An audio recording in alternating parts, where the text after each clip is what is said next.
Hi guys, Corey Taylor here, backstage in Virginia Beach, live, ready to answer any questions that you have. Yeah, hit me. What do you got? What's going on here?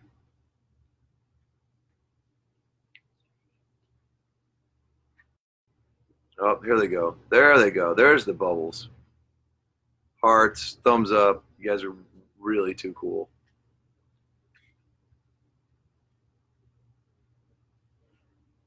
Yeah, this is as weird as it looks before a show. Let's see. I got a couple here that were submitted already from some of the outside the nine members. Let's see. James said some really glowing things about the album. Appreciate that. Let's see. He said it reminds him of John Carpenter. Was he an influence on this album? Um, I don't know, like an overt influence, but certainly not only his scoring, but his mood that he would create cinematically. Absolutely. The music that he scored for his movies was so ominous and lurching. You can definitely hear that on Spiders. You can definitely hear that on things like My Pain. A lot of that goes to Clown, who was really the kind of architect, the musical architect behind that. Um, I want to say, is it Joe Van Volt or Jovan Volt? Said, thanks for a great album.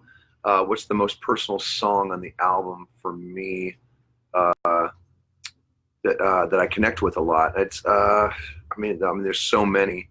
It's probably Not Long for This World is a really good one. That one's very, very deep. I think the one that really spurs me on is Elias Funeral. That song to me, it's got a little bit of everything. It's a funeral dirge. It's a public witch trial.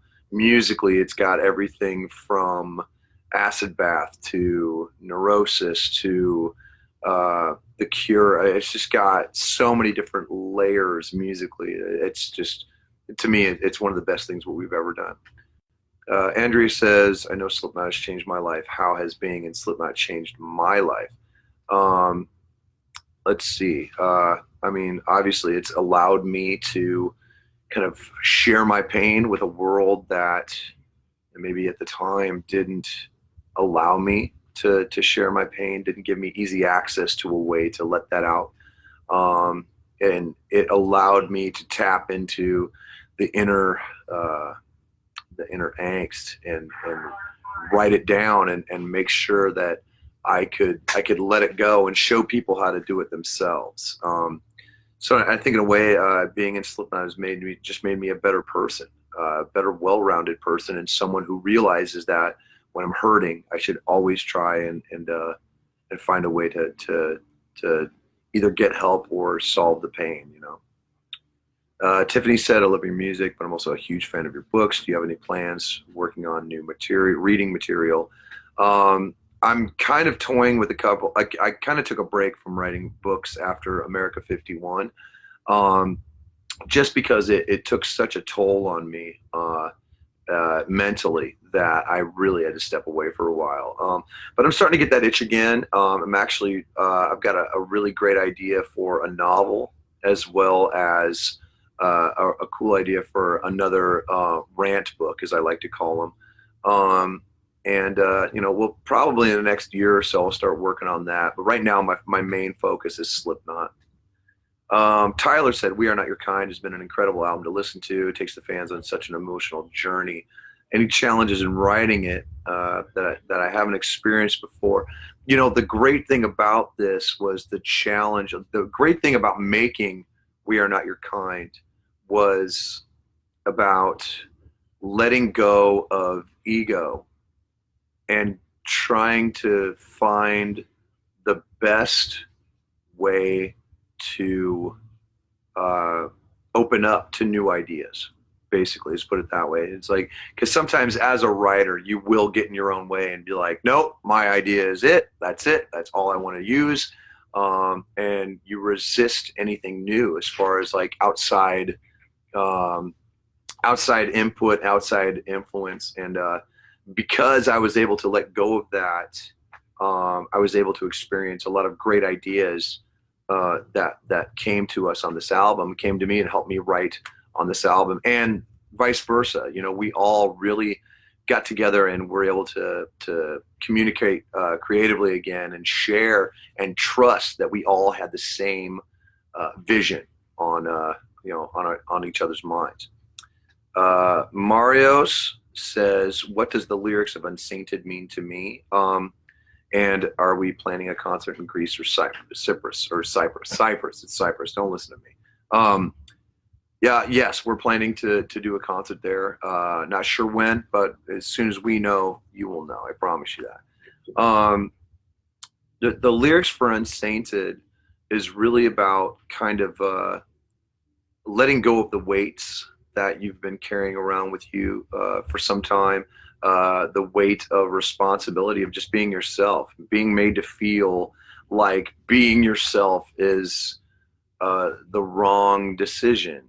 You know, sometimes we are put into positions to be made to feel like who we are is a mistake. And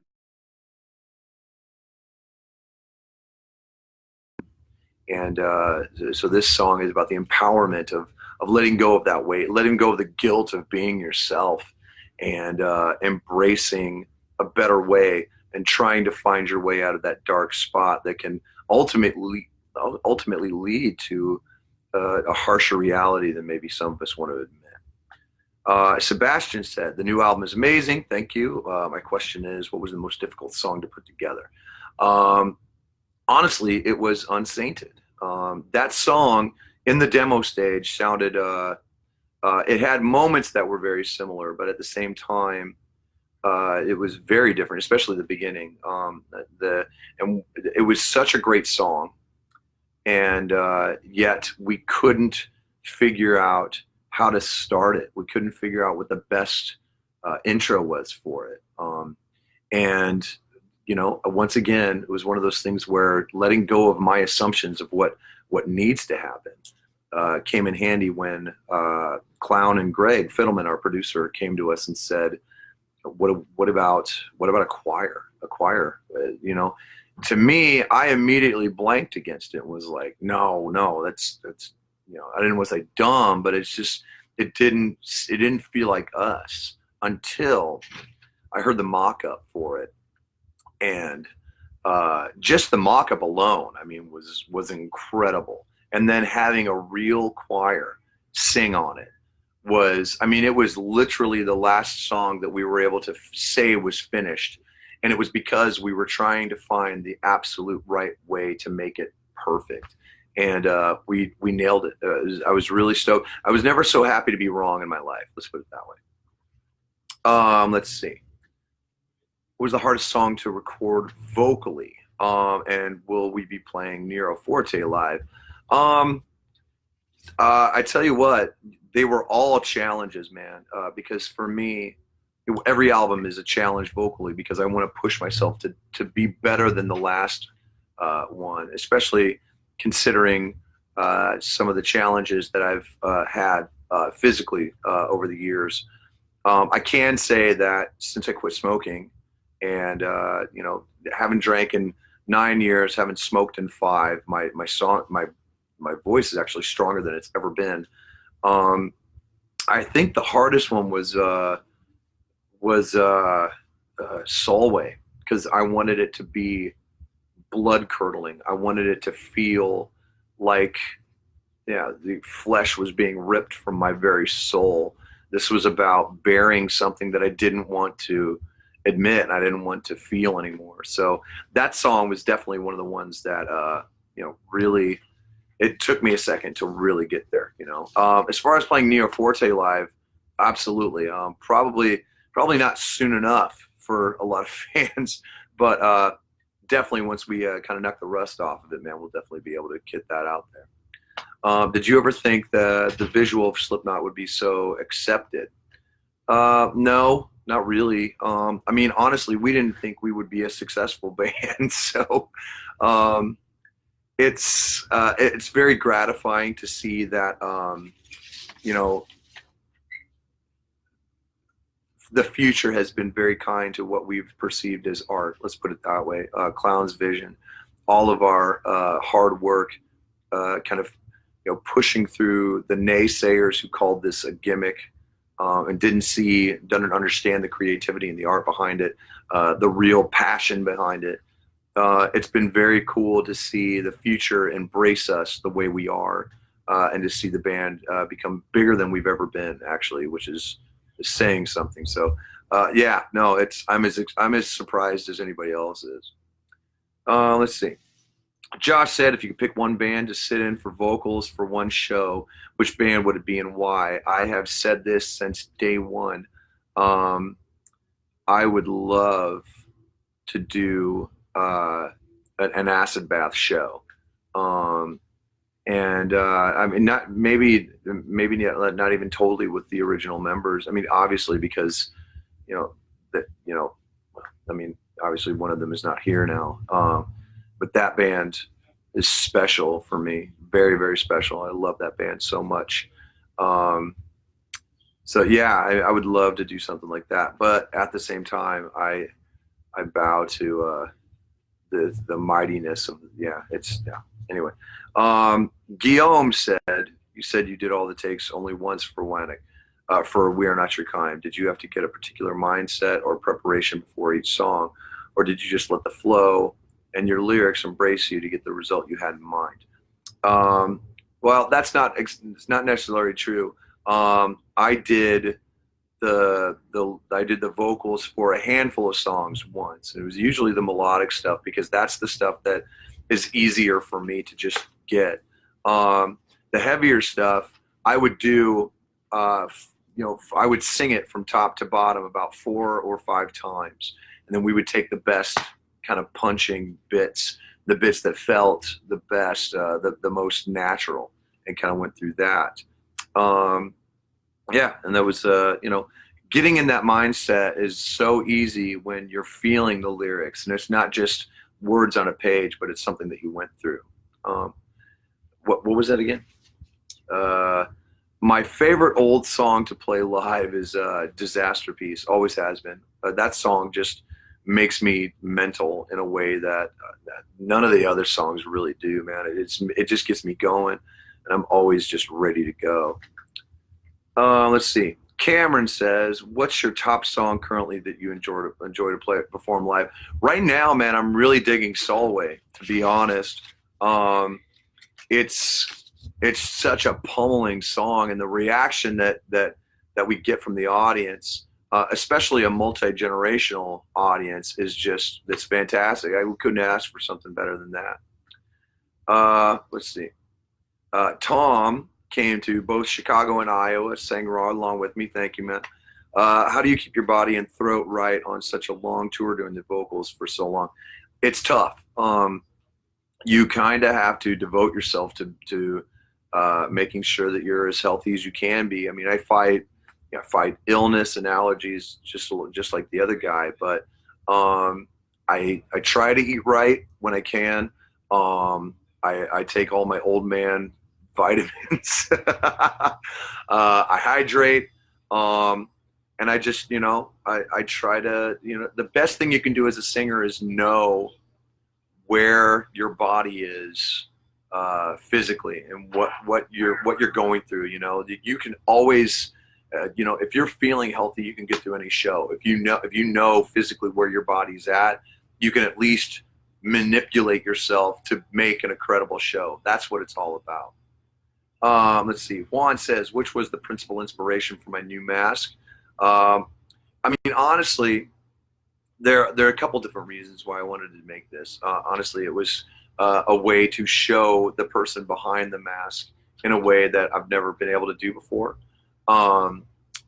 It was a way for me to kind of show the resilience of someone who's been put through hell, basically, because it does resemble almost like the second skin masks that a lot of like burn victims use, so they can go out into the world and be themselves. And I've had a lot of people who spent a big part of their lives in something like this, tell me how inspiring it was to use that, and for me, it's about, Slipknot has always been about fighting stigmas, and this stigma, this should never be something that makes you feel like it's unapproachable. It should always be something that if you understand the music and understand where it's coming from, you should be able to embrace it. And to me, fighting those stigmas has always been something that I've tried to do my whole career. Let's see. Well, let's see. We got one more, I think. What is Daniel said? What is the process like when the band gets a new stage set up? And who thought of what for this? I tell you what. All props to the man himself. Clown is the one who visually, creatively, artistically, he goes above and beyond in a way that I've never seen another artist do, and he never gets enough credit. The pretentious art people will never understand him the way he'll never understand them, and it's great to watch him work. It's amazing to watch him do the things that he does and visualize and try to create something that we've never done before, that nobody's ever done before, and to watch his vision become a reality is fantastic. So when we're on that stage, it's almost like we're running around in his brain, which is a scary thought if you really, really think about it. But yeah, it's his visuals have really been almost the secret weapon for this band, and it's been an honor to kind of do that with him. And I think that's all we have time for, man. Hope you guys enjoyed that. Let's see. I'm signing off. We will see you guys on the road. Thanks for all the questions. And if you want, our new album, We Are Not Your Kind, is out now at slipknot1.com. I want to extend a reminder to all of you who purchased tickets online to the Knotfest Roadshow this summer that each pair of tickets purchased comes with a digital download of our new album. The pair of tickets comes with a digital download of our new album. Be sure to check your email now to redeem your copy. Thanks for all your support, and we'll see you guys soon. Take care.